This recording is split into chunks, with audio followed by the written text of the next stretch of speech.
Halo guys, jumpa lagi dengan Mimin Oyen GG.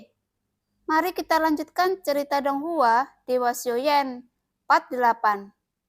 Ayo langsung aja kita ke alurnya. Masih ada sedikit otak, tapi sayang tidak banyak. Setelah Permaisuri selesai berbicara, dia menutup mulutnya dan tertawa terbahak-bahak.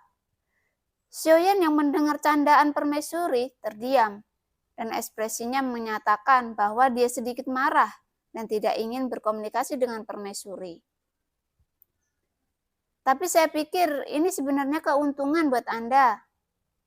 Permaisuri melanjutkan perkataannya. Bisakah kebodohan menjadi keuntungan? Xiaoyan menjawab dengan cemberut. Sebenarnya itu tidak bodoh. Itu harus menjadi masalah karakter. Menjadi terlalu berhati-hati benar-benar bukanlah hal yang baik di beberapa titik. Anda perlahan akan mengerti setelah apa yang saya katakan, jawab Permaisuri perlahan. Gu Zhongsheng dan saya sama-sama memiliki kepribadian terlalu banyak berpikir, dan pemahaman kami memang sangat tinggi. Tetapi seringkali kami tidak dapat mengendalikan terlalu banyak berpikir. Gesekan internal mental yang kuat dapat membuat hal-hal sederhana menjadi rumit. Jalan yang panjang lebih sulit daripada berkelahi, dan itu membuat rasa sakitnya lebih menyakitkan dari sebelumnya. Saya pikir itu karena Gu Zhongsheng tidak meninggalkan ingatannya untuk membangunkan ingatannya untuk Anda. Bahkan jika bakat Anda tidak begitu mempesona, setidaknya pada saat ini, Anda masih harus tahu persis apa yang Anda butuhkan. Benarkah? Permaisuri memandang Xiaoyan dengan serius. Dan Xiaoyan yang dibawa armor berpikir, tapi akhirnya dia mengangguk. Permaisuri memandang Xiaoyan yang mengangguk, dan sebuah senyum lembut perlahan muncul di wajahnya yang cantik. Karena kamu masih memiliki kekhawatiran yang tak terhitung, jumlahnya di hatimu, ini lebih berharga dari apapun. Tapi pemahaman saya belum cukup untuk sekarang, dan peningkatan kekuatannya masih terlalu lambat. Bagaimana saya bisa melindungi dan merawatnya? Xiaoyan segera berkata dengan getir. Aku khawatir kamu tidak akan berumur panjang sekarang kan? Permaisuri tidak bisa menahan diri untuk bertanya. Xiaoyan sedikit merenung, dan ketika dia mendengar kata-kata itu, sepertinya dia sudah tua sekarang, dan dia belum menghitungnya untuk waktu yang lama dan hanya tahu sosok kasar. Seharusnya saya segera berumur panjang, Xiaoyan menjawab setelah jeda. Jika kamu tidak hidup lama, kamu akan menerobos ke 9 bintang dewa pertarungan. Bahkan ketika aku masih hidup, aku belum pernah mencapai ketinggianmu sekarang. Seberapa cepatnya kamu, dan itu tidak baik jika terlalu cepat, kata Permaisuri dengan wajah cantiknya yang memerah. Dan Xiaoyan menepuk dahinya. Bisakah ini dikaitkan dengan itu? Aku tahu. Tetapi invasi Taisu ke Sensi sudah dekat, dan aku tidak punya waktu untuk sekarang. Xiaoyan menjawab. Dia juga mengerti bahwa kecepatan kultivasinya sudah sangat cepat.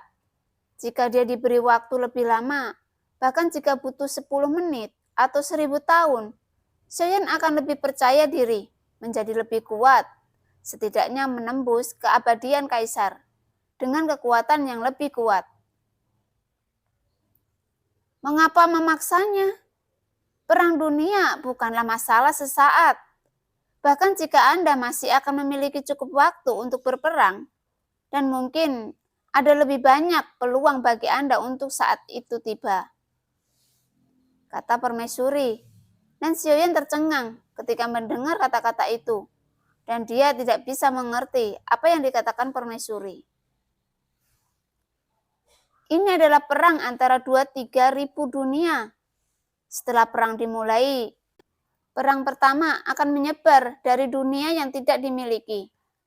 Dan dunia yang tidak dimiliki akan menjadi garis pertahanan pertama.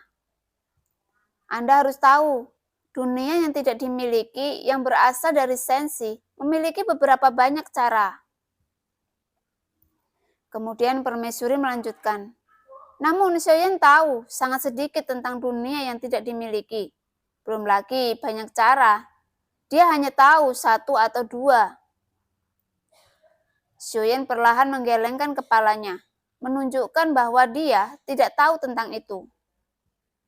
Sejauh yang saya tahu, ada 5 dunia yang tidak dimiliki dengan kekuatan yang dalam. Dan ada juga beberapa dunia yang harus lahir yang tidak dimiliki. Meskipun tidak luas, kekuatan tiram tidak bisa diremehkan. Mereka masih akan melawan dengan keras. Saya memang tidak tahu banyak. Saya hanya ingin memberitahu Anda bahwa pertempuran ini mungkin sangat singkat dan terlalu cepat untuk menutup telinga Anda. Mungkin hanya ada satu kemungkinan dari situasi ini. Dan itu adalah Taisu yang jauh lebih kuat daripada Sensi. Sekarang kamu telah menghadapi orang-orang yang terlalu palsu ini. Tidak dapat disangkal bahwa mereka memang sangat kuat. Tetapi, apakah kamu berpikir bahwa Sensi akan benar-benar dihancurkan oleh mereka dengan hal seperti itu? Dan sekarang permaisuri menganalisis bahwa Xiaoyan tidak pernah mengalaminya. Di level perang ini, dia sekarang lebih fokus pada kekuatannya sendiri. Setelah saya mengatakan begitu banyak, saya harap Anda dapat menjaga niat awal Anda. Apakah Anda mengerti? Melihat ekspresi permaisuri, Xiaoyan belum pernah melihatnya begitu serius. Mengerti Yuan Er? Xiaoyan juga menanggapi perkataan serius permaisuri. Teruslah berjalan, karena kekhawatiran hanya akan menjadi batu sandungan bagimu. Permaisuri tiba-tiba menjadi mentor hidup Xiaoyan. Tetapi bagi Xiaoyan, ucapan permaisuri menenangkan pikirannya yang gelisah. Dengan seiring waktu, mereka semakin dekat. Dalam hidup seseorang akan ada pasangan surut dan duri yang tak terhitung jumlahnya. Tetapi ada juga banyak orang yang akan memegang tangan Anda dan membuat langkah besar ke depan untuk Anda. Tidak ada seorang pun yang suka menyendiri. Bisakah aku melakukan sesuatu untukmu? Xiaoyan bertanya pada permaisuri. Permaisuri berhenti sejenak ketika dia mendengar kata-kata itu. Matanya yang indah berbinar dan dia menatap Xiaoyan dengan senyum manis. Fitur wajah yang sangat halus hanya dapat digambarkan dalam 2 kata, yaitu sangat menakjubkan. Kamu tidak perlu melakukan apa-apa. Aku akan berjalan bersamamu sebentar. Jika kamu merindukanku di masa depan, kenangan ini sudah cukup buat saya. Dan jika kamu melupakannya, itu tidak masalah.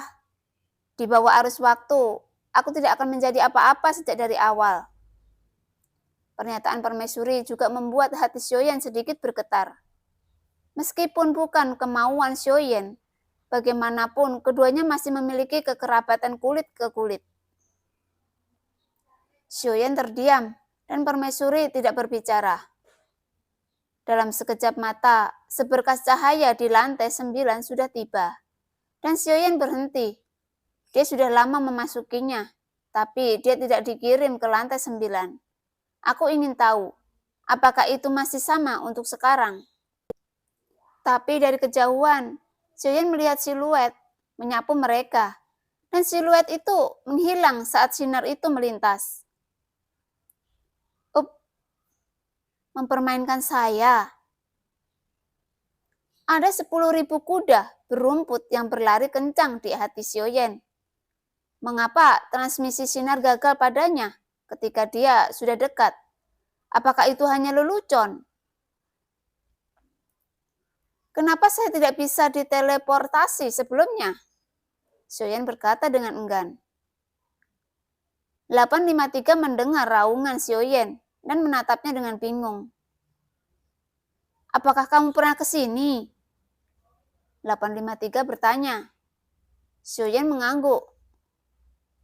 Ketika kamu dalam keadaan koma, pengejaran dalam situasi putus asa, kamu ingin melarikan diri melalui sinar cahaya ini, tetapi setelah memasukinya, saya tidak dikirim ke lantai 9. Saya tidak tahu kenapa. Mungkinkah itu perbuatan Raja Iblis Tianhe yang sengaja menggodaku? Xiaoyan berkata dengan marah. Itu bukan karena dia takut pada mereka, tetapi masih agak sulit untuk menghadapi 2 langkah kelima secara langsung dalam situasi saat itu. Dan yang paling penting adalah tidak memastikan apakah 853 berpura-pura menjadi tidak sadar. Oleh karena itu, Xiaoyan tidak berani membuat gerakan gegabah pada saat itu. Ketika dia menemukan keberadaan klon, itu akan terungkap dan dia menyelesaikannya dengan sempurna. Pasti jumlahnya orang yang memasuki lantai 9 telah mencapai batas atas, jadi tidak mungkin untuk masuk lagi. Kita harus bergegas, atau kita tidak akan bisa masuk nanti. 853 berkata. Xiaoyan tercengang ketika mendengar kata-kata itu. Sepertinya ini satu-satunya penjelasan yang masuk akal. Xiaoyan melirik 853 dan berpikir bahwa orang ini tidak bodoh. Mungkinkah dia berpura-pura membuat Xiaoyan berpikir dia bodoh? Sosok 853 bergegas ke balok, dan sosok Xiaoyan tiba-tiba berhenti di depan balok.